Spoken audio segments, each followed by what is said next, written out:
ხმის მიცემის პროცესი აქტიურ რეჟიმში გრძელდება. უკვე 1000-ზე მეტმა ადვოკატმა მისცა ხმა დღეს ძილიდან სასურველ კანდიდატს და სასურველ კანდიდატებს, რომლებიც შემდგომ გადააწყვეტებიან როგორც ადვოკატთა ასოციაციის აღმასრულებელ საბჭოში, ისე ეთიკის კომისიაში და სარევიზიო კომისიებში. 24 საარჩევნო უბანი, რომელიც სადაც ხმის მიცემის პროცედურა არის ბუნებრივია ფარული, აქტიურ რეჟიმში მუშაობს და მიმდინარეობს ხმის მიცემის პროცედურა.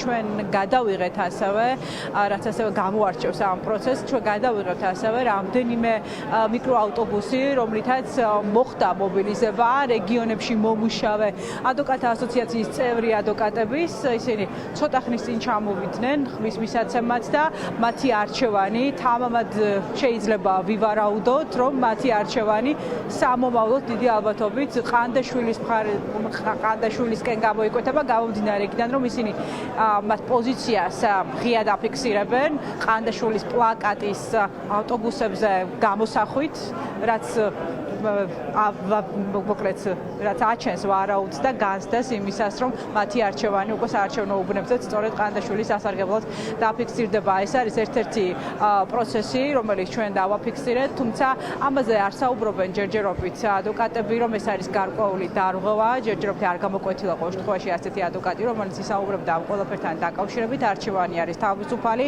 და როგორც ადვოკატები ამბობენ, იურისტებმა 6000-მდე ადვოკატთა ასოციაციის წევრმა იურისტებმა მისი არჩევანი უნდა დააფიქსიროს დემოკრატიული სწორი ხედვების მქონე კანდიდატის მიმართ, იმ კანდიდატის მიმართ, რომელიც შემდგომში უკვე მომდევნო 4 წლის განმავლობაში ადვოკატთა ასოციაციას ყოველგვარი პოლიტიკური ჩარავებისგან დაიცავს და დაიცავს თითოეული ადვოკატის პოზიციას და უფლებებს.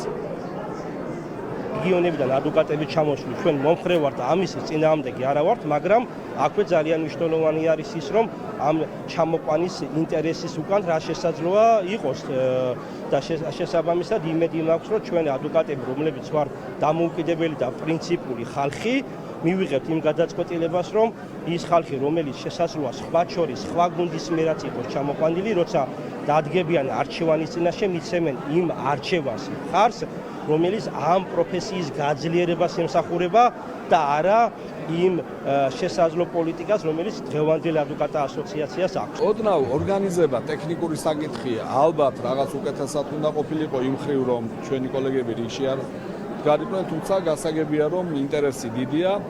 დადებითად მიდის პროცესი, ცალსახად, ვინაიდან მოვიდნენ ჩვენი კოლეგები. სხვა მოლოდინი არც იყო. თავარია ამ ყველაფრის შედეგად საერთო ჯამში გაიმარჯვებს ადვოკატთა კორპუსი. თავარია, რომ პროცესი მიდის ჯანსაღად, ამ ეტაპზე არ არსებობს პრეტენზიები მის წარმართვასთან დაკავშირებით და იმედი ესეც დასრულდება. თავარი არის, რომ ვინც სურს ადვოკატებს, ვინც მიაჩნიათ, რომ უნდა იყოს არჩეული არა მხოლოდ თავმჯდომარედ, მმართველ ორგანოებში, უნდა იყოს სწორედ ის ხალხი და დამოუკიდებლები არიან ადვოკატები მათ არჩევანში? მე რაიმე რო გითხრათ, ახლა განსაკუთრებული ზეწოლა, ზღვარგადასვლა, ახლა არის აგიტაცია, არის მოწოდება, მოდი ჩვენი გუნდი მობილიზებაც, კი ბატონო. ამაში მე უკანონოს ვერაფერს ვხედავ. დღევანდელი არჩევნები არის ძალიან მნიშვნელოვანი, იმდენად, რამდენადაც ადვოკატები ჩვენ თვითონ ვირჩევთ იმ ორგანოებს, რომელმაც შემდეგ ამ პროფესიის განვითარებაში თავიანთი წვლილი და უზარმაზარი წვლილი უნდა შეიტანონ. ამ ეტაპისთვის აქტივობა არის ძალიან მაღალი, რაც არის ძალიან კარგი და ძალიან დასაფასებელი და მადლობა ადვოკატებს. ყველაზე მნიშვნელოვანი რაც არის, ეს არის დამოუკიდებლობა ამ პროფესიაში, დამოუკიდებლად გაკეთებული არჩევანი სიფას გუნდის, სწორედ ამიტომ ვიღებთ მონაწილეობას არჩევნებში, რომ იყოს უზრუნველყოფილი თანაბარი შესაძლებლობები ყველა ადვოკატისთვის. ზუსტად 4 საათი დარჩათ ადვოკატებს საბოლოო არჩევანის დასაფიქსირებლად.